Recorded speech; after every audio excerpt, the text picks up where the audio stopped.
Welcome into the BlueWhite Tailgate Pawcast. Andrew Kalista, Mike Gross from LNP, and Frank Bodani of the York Daily Record. Follow us online on Twitter. Reach out to us via email and the show at bluewhitetailgatepodcast@gmail.com. We're available all over the web: Spotify, Amazon, Apple Podcasts, Podbeam, and on YouTube. You name it, we are there.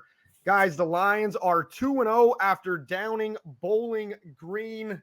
But I got to tell you, holy crap, are you serious? 34-27. Gentlemen, I am freaking out on the asteroid. You guys tell me, is that either legitimate, or should I step back and say, you know what? Harry Stamper has this in the bag. And by the way, that's a reference to the great 1998 Armageddon movie. Very good. Wow. Very good. Frank, incredible. You're up. No. Well, let's put this. Short term, sure, I understand the anxiety. Longer term, meaning the whole season, you got to take a step back, right? Because we're talking about a situation that across the country is pretty fluid, despite the differences, right? Look at Oregon. I mean, holy God, they're a top 5 team and that barely found their way past Idaho and needed a last-second field goal or last-minute field goal to beat Boise. I don't think fans out there are thinking things are going smooth as can be. I mean, we've seen this, okay? So the beginning of a season, there's a lot of change. There's a lot of adjustment, and it's not an excuse. We can talk about it later. Penn State's defense did not uphold their end of things, and it's not just the players, I think, right? But they got the win. There's going to be a period, like I said, of adjustment. You got the new coordinators, the new players. The biggest thing is to win right now. Now, the thing is, I'll just end it with this. We don't really know, I don't think, what that performance really means, right? I mean, because we've seen times where Penn State's recovered from similar situations early in the season, and then there's other times where, it's kind of shaky the rest of the way in big moments. So it's really it's a wait and see.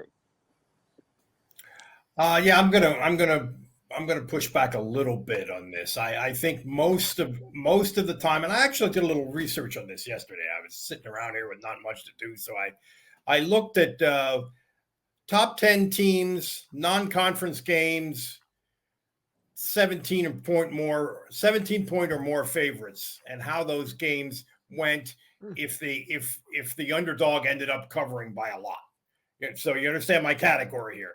That was the category, and I could not find parallels to this, almost no parallels to this in terms of the favorites' defense getting lit up, a top 10 type team getting lit up. I mean, Notre Dame lost on Saturday because their offense is dysfunctional right now and their quarterback is a question. Normally, if you see a game like this, turnovers are a huge factor. Well, they were not a huge factor for Penn State on Saturday. I think that the way they played defensively was, if I was a Penn State fan, I would find that disconcerting. And here's the real specific thing. We've heard James Franklin say a lot the last few years. We like to play really tight man-to-man coverage because of the luxury that gives us in every other area. We can blitz, we can we can have personnel in the game to stop the run. We can do a lot of things, et cetera, et cetera. Well, I saw an awful lot of receivers running away from Penn State coverage in man coverage Saturday, an awful lot. The missed tackles, that doesn't bother me so much. And yes, they were not really pushing it down the field. They were getting rid of the ball really, really quickly. So whereas with Ohio State in the past, we've seen, C.J. Stroud throwing 15, 20-yard routes. These were 6 or 8 yard routes. But I still think that is something that I would never have expected to see Penn State have as that specific problem, and then the defense to underperform the way it did. Yeah, definitely concerning what we saw in the first quarter and the first half from the Penn State defense. Frank, in the taking the step back, what did you find still being the most concerning part for you as you were taking in the game on Saturday?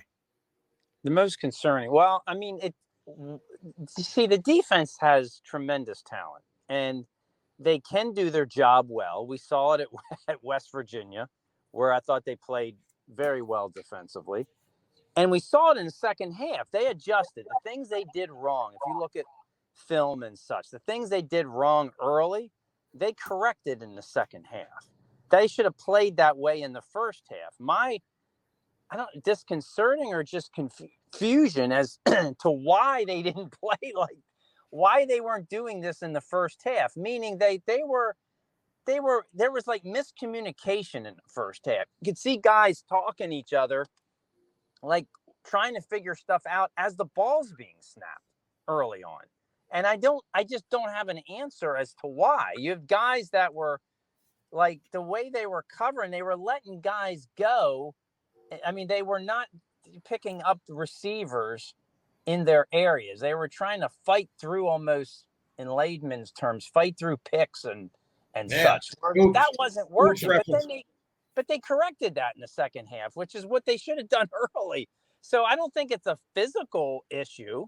I don't really think that at all. I think strangely, I just don't understand why they were going at things the way they were early. And I think it's like, you have to have certain players in good positions. Dom DeLuca is not a physical specimen that can handle he has a certain, I think, a certain role that fits him well, but physicality is not going to be a strong suit, right? Because he's not the biggest guy. So getting guys in the right positions, they fixed it. I just don't understand why it took a half to do it. Yeah, it did take a whole half. The obvious thing that you noticed after halftime in terms of a change was they started moving Abdul Carter around more, and you found him lining up right behind. So do you think, Frank, right behind the line of scrimmage, playing more like a linebacker, playing more on, I almost thought, almost like a nose guard at times. He was right on the line of scrimmage anyway. Do you think we're going to see more of that, Frank? Well, I think he's such a tremendous athlete. I think that, you have a few things here. So he's a tremendous athlete. He still is trying to get adjusted to new assignments at a new position. Yep. Then they lose KJ Winston. And I don't know, it seemed like that had more of an impact than maybe in some ways I think it should have right away.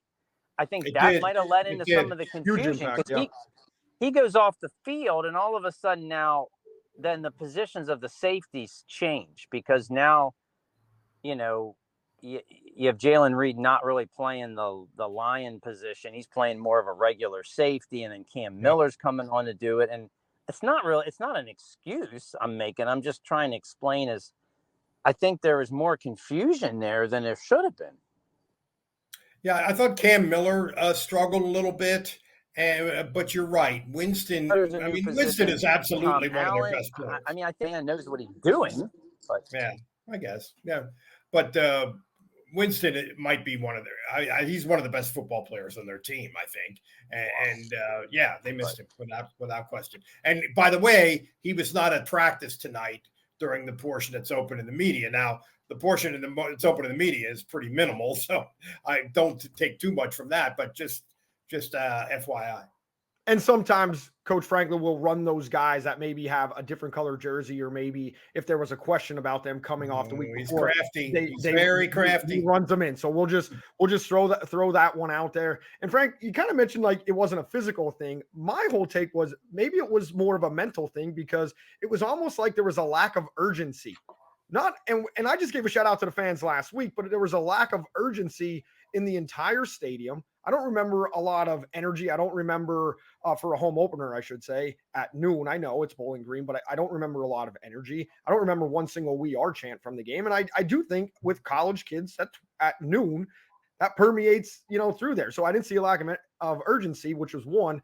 And the thing that was most concerning to me is I didn't think they played complementary football. I know Bill O'Brien brought that into our lingo. Coach Paterno used to talk about it, and James Franklin has talked about it a lot over the years. Yep. And just an example of it was Bowling Green gets 3 straight scores, okay? You finally get a stop on 4th and 1, and then you settle for a long field goal when you have a chance to kind of, boom, give yourself a spark. They did tie the game, with that. But then Bowling Green, the defense needs a shutdown. Bowling Green comes right back and punches one in for a score to go back up 24-17. And then in the third quarter, there was a couple makers. You pick off a couple balls, and then you go 2, 3 and outs, right after those plays. And I just thought for teams that want to take the next step, those were opportunities to grasp and to have the offense and the defense complement each other. And I just think they missed on, some things right there. Enough of the negative vibes, though. We probably should, move on from that because we could nitpick this one left and right. We know it's a MAC opponent, but it's a big MAC opponent, and Coach Franklin shouted out an older MAC opponent. You gotta love that they were able to, pretty much run the football when they, I don't want to say wanted to, but when they kind of needed to. And this was a game, there was a lot of wind in the stadium. I felt a lot of wind that they kind of needed to have a big day from the running backs, and they did. I agree. Yeah, I thought both running backs had very good games, especially Nick Singleton, and emerging as a pass receiver. I think he's figured out how to do that. Not just catching the ball. He's figured out how to get open, what it means to kind of go down the seam or to find space in the flat or whatever it is. And the other thing is making people miss. I thought there was a little bit of that. I thought there was a little bit of carrying people, which he can certainly do. That's always what I look for with Singleton, because he's so fast and so powerful, but he sometimes just does not appear to have that ability to make people listen. Anyway, I thought he looked really explosive and had an excellent game. Yeah, I mean, Nick's touchdown run, I don't think he makes that run last year because he goes basically into the lane, gets stopped. The lane's not there. And then he's patient enough to bounce and go and accelerate. And I don't think he had that. It just didn't seem like maybe he had that patience with that last year when something was locked up inside, because it looked like he was stopped. And then he just almost like electric football. He just kind of went out the pile and accelerated. I love the electric. He has the talent to do. I mean, he's an explosive player. So, I mean, and the way he runs, a great thing. Katron Allen just giving you that 8 to 10 yard body blows. I think that's the thing is they had that ability and talent last year and they didn't use it. They didn't use it properly, or they just didn't. It wasn't functioning like it should. Now it's like, hey, yeah, this is their talent. So that's a positive thing. I mean, I think the offense to me looked exactly like what I thought. It's still week 2 with this new system. You're going to have ups and downs. And I think Drew Aller still had more ups. So good for him. Yeah, I agree. I think he had way more ups. I thought he had now he made some couple really bad plays. Anybody who watched the game could probably guess what I'm talking about. But beyond that, I thought, and there was a couple situations, the offensive pass interference was a great throw. There was one play where there was a really questionable holding call. I think it was Drew Shelton just smothered some dude, and they called holding. There was one drop over the middle that I can't. I mean, he could easily have had 70 more yards. Oh yeah, if his number and then his numbers look exceptional because they only threw it 20 times. I mean, I always look at yards per attempt first, and his yards per attempt were very good. They would have been phenomenal with those couple of plays. Yeah, the OPI, and I said I commented on the OPI again. I saw the arm bar. I don't know. I'll keep that thought to myself. I could go either way with that. But I was okay with that. I was okay with that, and I think we agreed the other week, Andrew. We would like to see the defensive player get a little bit fairer shake on PI. I think that's part of the argument. So that's the one. Yeah. It's just I don't know how much it was there. I mean, you could slow anything down, and when you slow anything down, there's always going to be a hold. There's always going to be something. So that's kind of the thing. So that's why I'm like either way on it. But I'll give the official. So I'm fine with it because the defense does need to be able to play defense. But if you go back and look at that play, it looked like a drop in the bucket, perfect throw. That who knows? But it might have been a touchdown anyway. And I'll counter with how good a throw that one was. I think Drew could have made a better throw on the one going to the north end zone. I think it was to Wallace. I'm not 100% sure, but I think it was. What was to Wallace? I think he took him too far up the field into the end zone, too vertical. I thought if he takes him away from the defender out wide, at least from the angle that I was looking at it. That was the old Sean Clifford issue. Yeah. I think it was a better throw. So we've got some positive vibes. We've hit on a lot of the negatives that happened in this football game. Let's hand out our Lion Roars for this one. So I'm going to let Mike start this off. Mike, pick your Lion Roar winners for this game. Well, you let me go first, so I can always do the easy one, the obvious one. And to me, the obvious one is Tyler Warren. I mean, Tyler Warren was a guy that Bowling Green obviously did not have an answer for. They had a really good plan in a lot of areas. The one thing that they did not even begin to account for is a kid who I think is probably one of the best at his position in the country. And 8 catches for 142, most yardage ever in a game by a Penn State tight end. And think about that. That covers some ground. So he's my guy. Well, how do you not go with Tyler Warren? But here's the thing I'll say about him is that he's underrated. He has the skills to be an All-American, to be in the conversation for the Mackey Award. The only question was Penn State going to get him enough touches and enough use? Well, they might actually now, because that's the kind of a game that a guy that you showcase a guy, whether you need it or just he's there. I mean, he's a bigger dude, easy to find, but he's just smooth with catching the ball. He hasn't dropped any of his targets yet. He really catches it. You get it in his neighborhood, and he catches it. And Frank just made a really good point there. He might be featured more and more because this Rapplier, one of their other tight ends, who's a very talented kid, Franklin said tonight that his injury is apparently going to be long term. That was Franklin's phrase, long term. Yeah, and I mean, a shout out to the running backs, right? I mean, I thought they were excellent. I'm getting there. Defensively, I'm not really sure what I do. I do like the physical presence in moments we've seen from Kobe King so far. I kind of not just the tackles, and Tony Rojas is like the offense to me, is that he's continuing to make strides. I mean, he's a talent. We know it.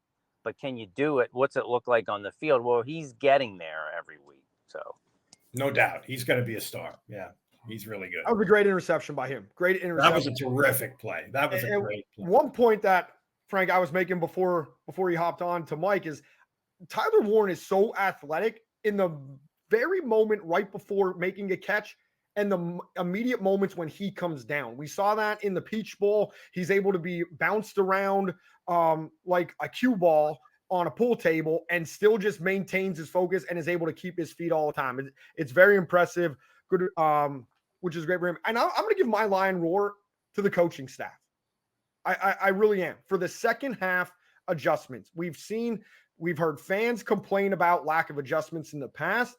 This is a game where you're heavily favored, 34.5 point spread. I know James doesn't look at that because he lost $5 in Atlantic City when he was 21 years old. I think the reference was when he first got hired. Yeah. But this is a game where you could clam up. Look at Notre Dame. I mean, Auburn just lost to Cal. I don't know how good Cal's going to be, but that's a game that shouldn't happen. We see this every single week in the country. It's easy to clam up. And they made adjustments. The team responded. They were able to walk out with win.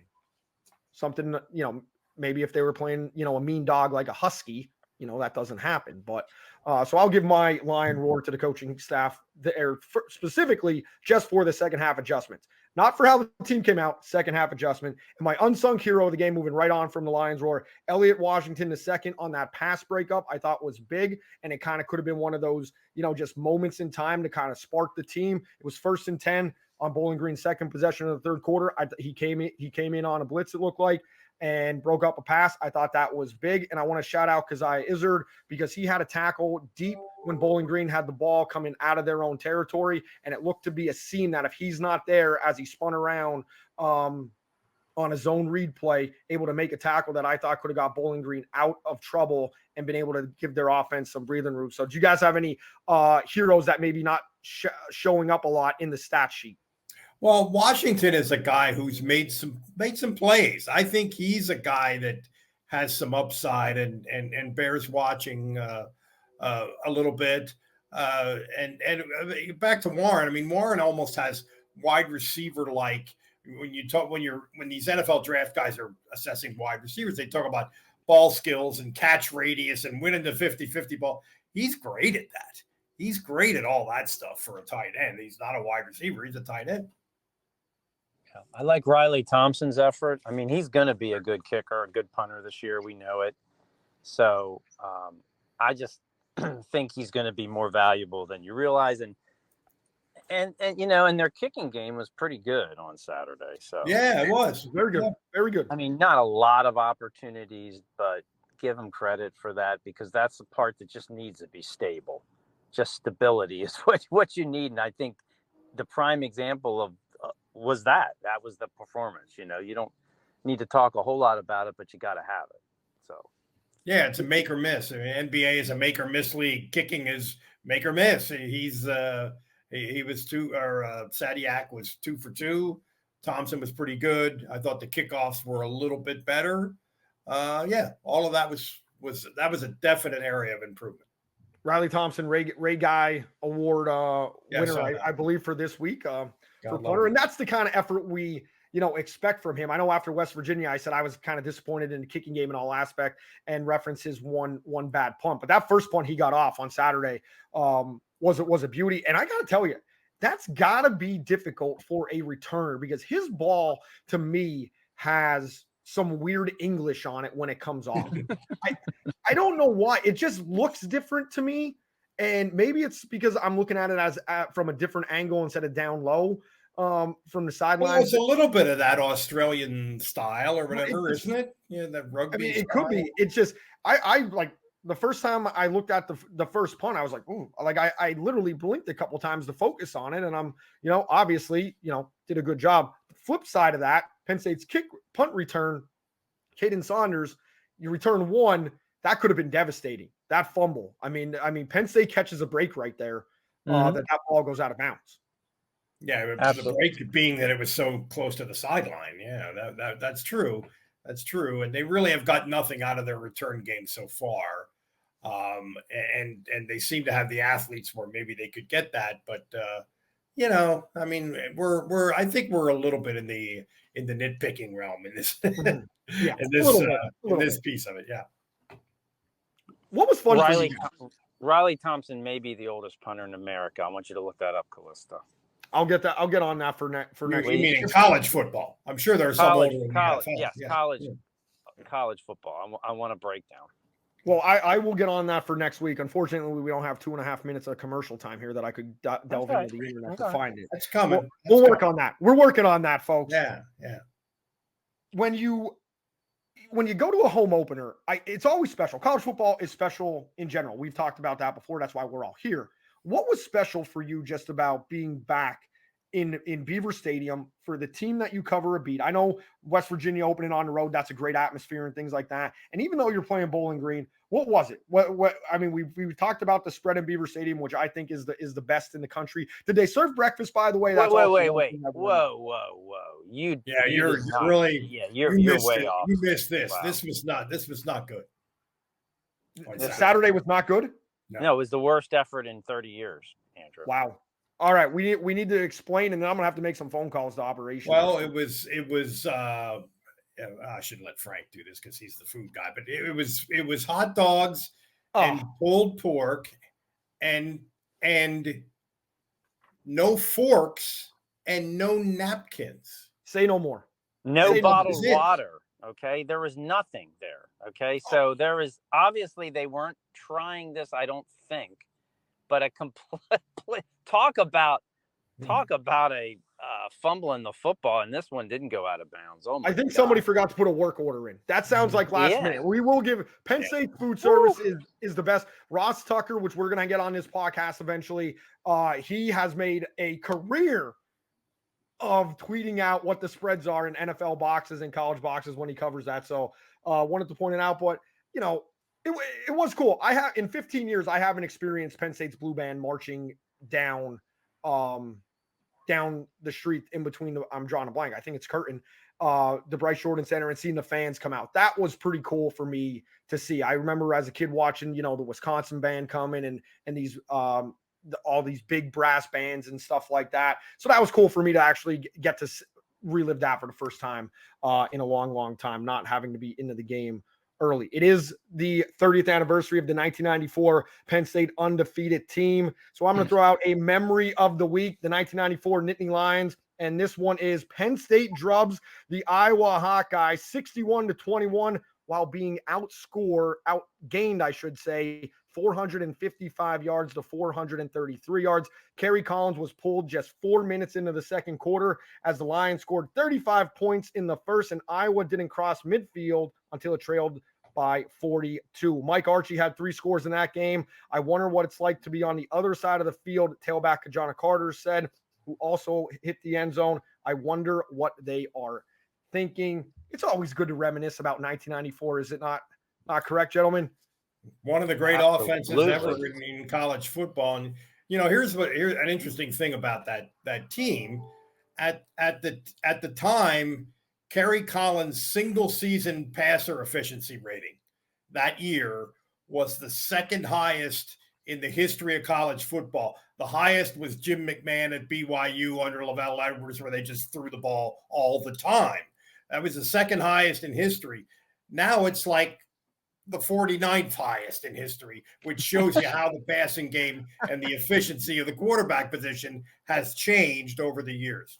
That's just something that popped into my mind when you said about those numbers. I love the Iowa. I did not realize they were outgained in that game. So that was the second home game I ever covered, and I was not prompt, right? So the national anthem is being played, and I am still sitting in traffic, not even in the stadium yet. I probably missed 3 touchdowns the way that you're reminiscing about it, right? Because they scored 35. Normally they're way early, way ahead. My first year, we had some adjustments. We had to figure things out. I got you. To figure things out. By the way, Penn State's home opener that year was USC. Yes, it was. Oh, that's right. Very good. Very good. Yeah, that was what a great offense. They sent. Think of the guys that team sent to the NFL. Most of the offensive line, a tight end, a wide receiver, a quarterback, a running back, and 2 fullbacks? 2 fullbacks. Wow. Yeah. You could say a punter in Joe Jurevicius, who had an awesome catch, and we'll talk about that later on in the year in the Rose Bowl. It's like, who's this guy? Running down the field. But yeah, tons of stuff to talk about that. And even Kerry Collins didn't have the best passer rating that entire season on the team, and it wasn't Wally Richardson either. That'll be a fact that comes out later on this year. Just teasing over with trivial information and by the way, not so trivial, perhaps. Frank, run your route. Was that not around back in the day? Sandy Barber would be so disappointed, stuck in traffic. No, well, here's the deal. Back then, 322 was a god-awful nightmare. Okay? Much different animal. Yep. All right. So, and like I said, it's the second game I ever covered in my life. I didn't know what I was doing. So that didn't happen again. But yeah, it was, I think, an early game, so you have that on top of it. I thought this week, last year they opened against a good opponent in a night game, and the crowd was unbelievable for the home opener season. Mm-hmm. This just wasn't going to go there, and I don't think it did. I just didn't, the weather wasn't the greatest early, and it's a noon game against Bowling Green, and like you said, I don't really think the crowd was I didn't hear really one into "We it? Are" chant, not from like an honorary captain on the field. I don't remember anything. I don't know if game production was, a couple guys got turned over, a couple ladies It and did gentlemen seem got a turned little over. off. It just Yeah. I mean, I a know I don't little really off. think too much about that stuff, but yeah, you're right. It did seem a little off in that regard. And also, you're right. There was not the energy that you would have expected coming off of that No. performance Yeah. in West Virginia. It's interesting.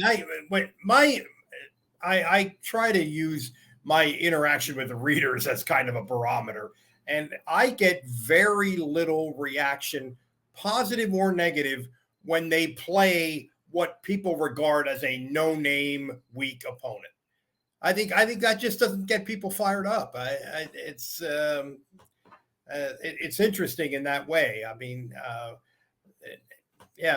don't know. The other thing I think is if the offense would have been as bad Saturday as the defense was. In other words, if the units would have kind of flipped their performance, you would have heard screaming bloody murder on social media about Kodal Nicky, about play calling, about Drew Aller, et cetera, et cetera. Somehow it's different when it's defense. It is. I don't, and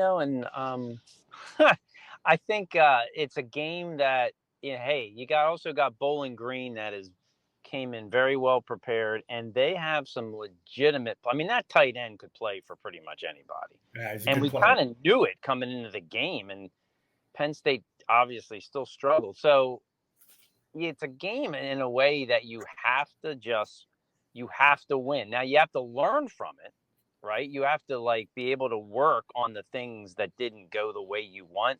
But in the end, if they do what they're supposed to do, we're not going to be even talking about this game a month from now. That's true. That's right. But now let me ask you something, Frank. Both you guys, let me ask you this. In that context, do you think having a bye week this early is good or bad? It's not a bye week. An open date. It's not literally a bye week, but an open date. You're saying having a bye week this early good or bad? Yeah. You know what? I don't think it's probably where you would plan it, but here's the deal. Right. When you have those years when you have two, which happens every now and again, you're going to have one that's early. So to me, you just make the best of it. I mean, I don't even think about it being good or bad because you don't really have a choice. And if it was only one bye week you get and it gets stuck this early, it's like, damn, that would be bad. Best. But that would be bad. But I'm just thinking in the context of the way they played last year. It's probably not a bad thing, actually. That makes it better, I think. That makes it better. Yeah, you have plenty of material to say, hey, wait, step back here, guys.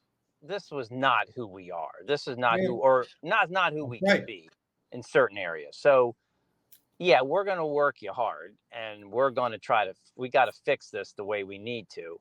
And the other thing is, hey, this is the transfer portal era, and you have a lot of new guys, even if they're really good talents, that you're throwing in here. And Penn State isn't used to this. In the secondary, they got new guys back there that are talented, and you might need to take a little bit of time to get their heads screwed on in the Penn State way a little bit here. And, we don't know if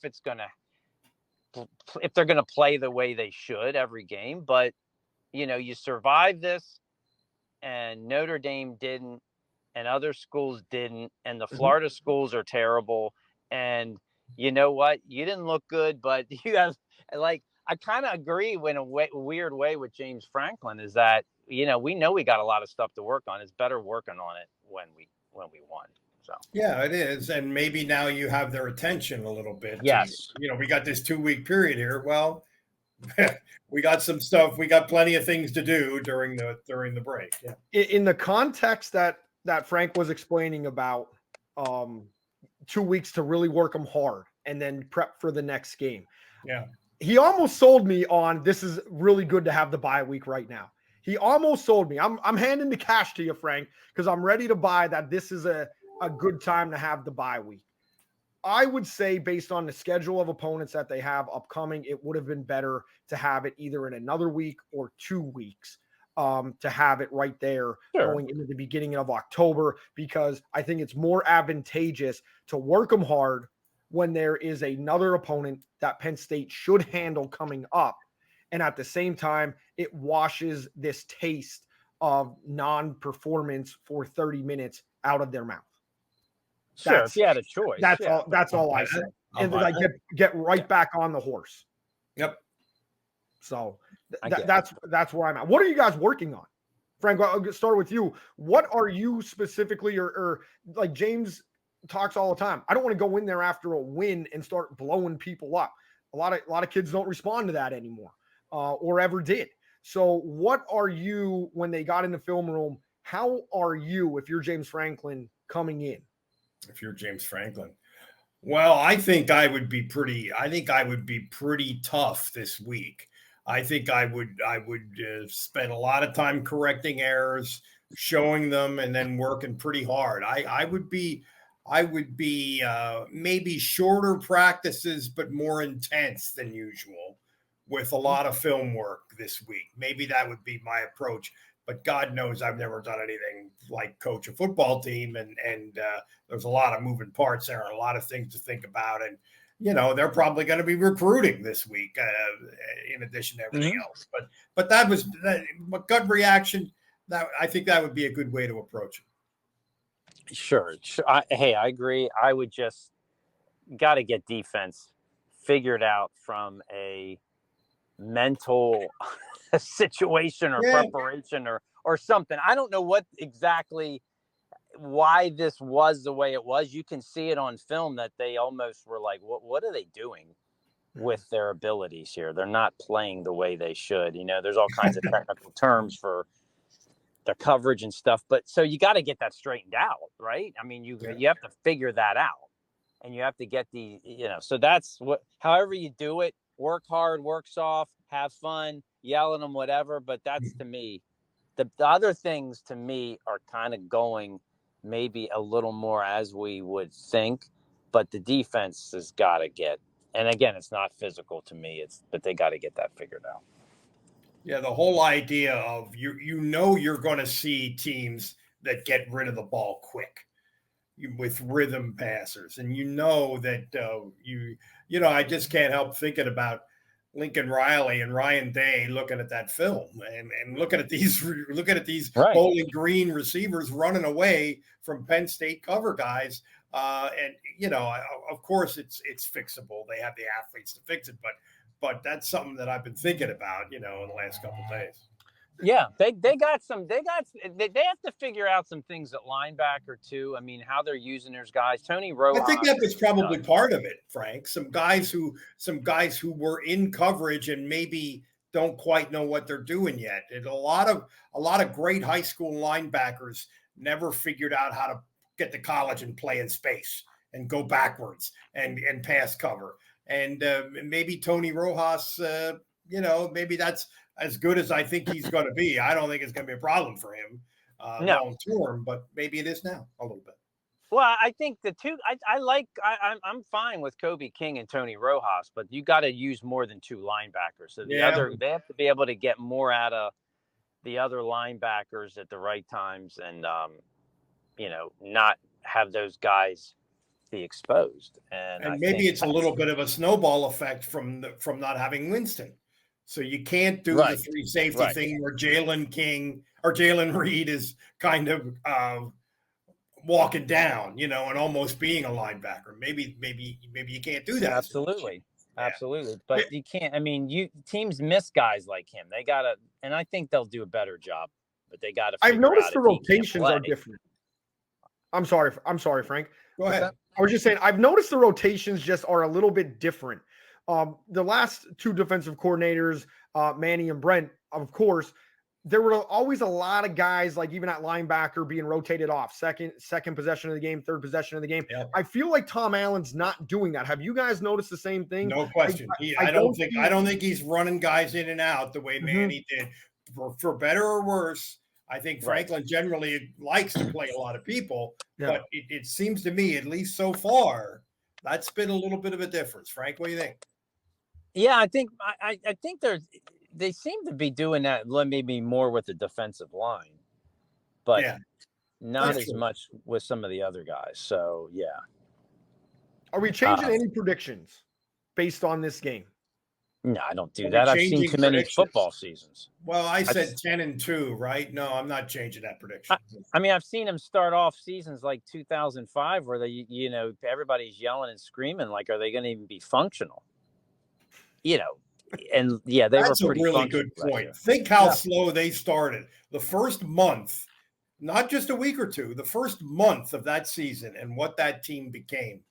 That's a really good point. You had adjustments, right? You had Michael Robinson, who was a full-time quarterback for the first time. So to think things were going to go smooth out of the gate, I think was kind of rough. And I think the team coaching staff knew it. He had new wide receivers, all those freshmen.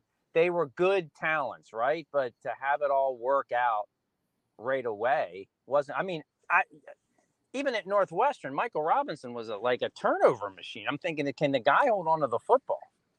They were very fortunate to get out of there. I mean, they made some plays at the end, but they were very fortunate to get out of there with a win. People think the first half of Bowling Green was scary. You have no idea.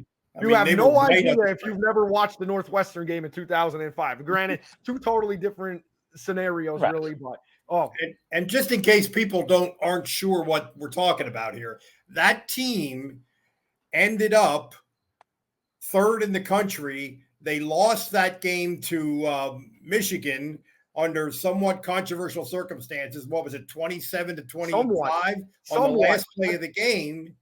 If they win that game, they're in the argument with the Vince Young Texas team and the Reggie Bush USC team, who played for the national championship in what some people think is the greatest national championship game ever. But anyway, Penn State would have had an argument. I don't think they were beating either of those teams, but they would have had an argument. They would have been undefeated. I think they do beat one of those teams. I'm not going to reveal which one. And by the way, I was in the stadium at the Big House in the end zone where Mario Manningham cut in front of Calvin Lowry on the slant route. When they I was down in the field then. I was where they added the 2 seconds to the clock, and where I believe it was Jason Avant. It was Jason Avant who had the ball on the sidelines, and his foot came down toe heel out of bounds. It was called a catch, wasn't reviewed. And also the kick return. I think it was Steve Bresson that had the kickoff return on the squib. Remember this? There was a lot of little things happened there. The catch out of bounds still gets me. More so than adding 2 seconds to the clock. The catch out of bounds still gets me. Gets on my nerve. And little things, though. I think it was the play before the touchdown. Michigan throws a ball short of the end zone. The guy drops it. If he catches it, I think the game's over. If he catches it, Sean Lee's standing there waiting to light him up. Oh, God, the game's over. The game's over. The best thing he did about catching it. But you know what? At the end of the year, we're flying down to the Orange Bowl, getting off the plane, going to the hotel, and I turn on the TV, and Michigan is playing in the freaking Alamo Bowl or something. So you know what? It kind of ended up the way Penn State fans, I think they're okay with it. You know what Penn State fans are okay? A linebacker on the 1994 team leading Nebraska back to prominence. You got to give it up for Matt Rule. 2-0. He's the savior of Nebraska football. Penn State linebacker from State College High. We got to give Matt Rule a shout out. Well, they just beat Colorado, which is about as dysfunctional a family as there is in sports. But you're right, Matt. I think Matt Rule is a terrific coach. I think he's the right guy for that job. And we've said I said in my Big Ten, I wrote in my Big Ten preview, Nebraska ought to be better, and that sentence has now been written 30 years in a row. But they ought to be better. There was a sign from a young kid that said, "This is the Nebraska football my dad told me about." Frank, go ahead. You know what am I going to say? Penn State doesn't play Nebraska, Matt Rule. No, they don't. So they don't play get Nebraska. A chance. They don't play Nebraska. They don't play Michigan. They don't play Iowa.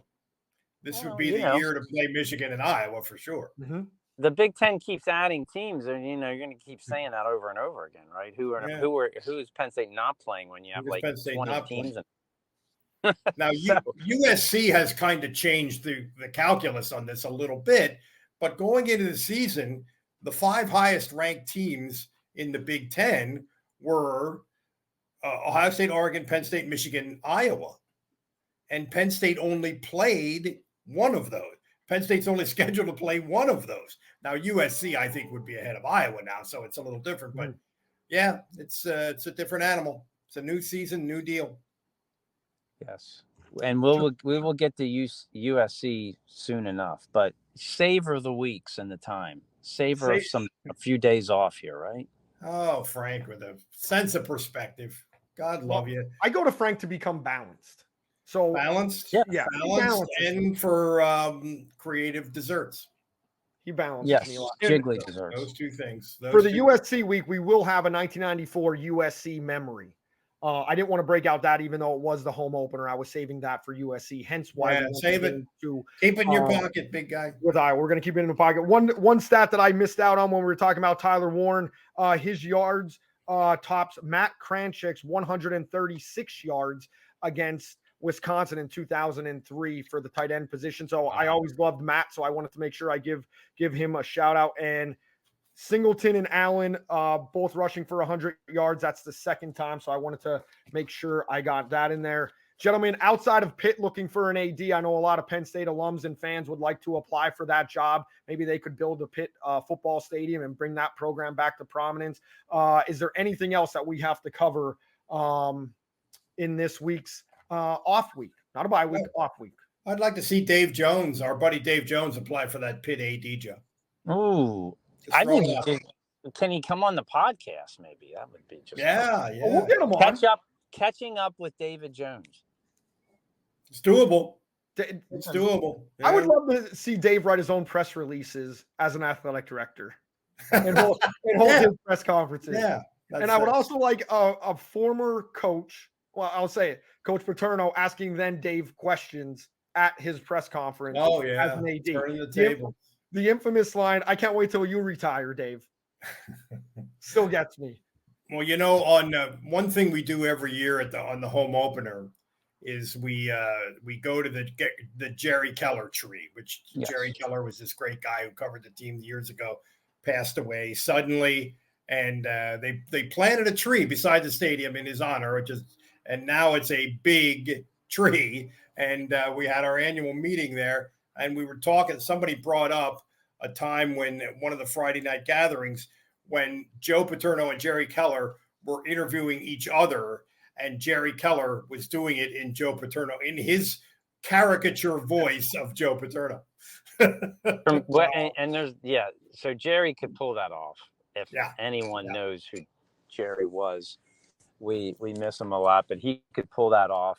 And that is actually one of the highlights of the opening weekend. And it is a swamp oak. It is a massive tree that has become a favorite of tailgaters now. So I'm not sure if Jerry if he'd like that or not, but he might not like that part of it, but still there's room there. There's room there to.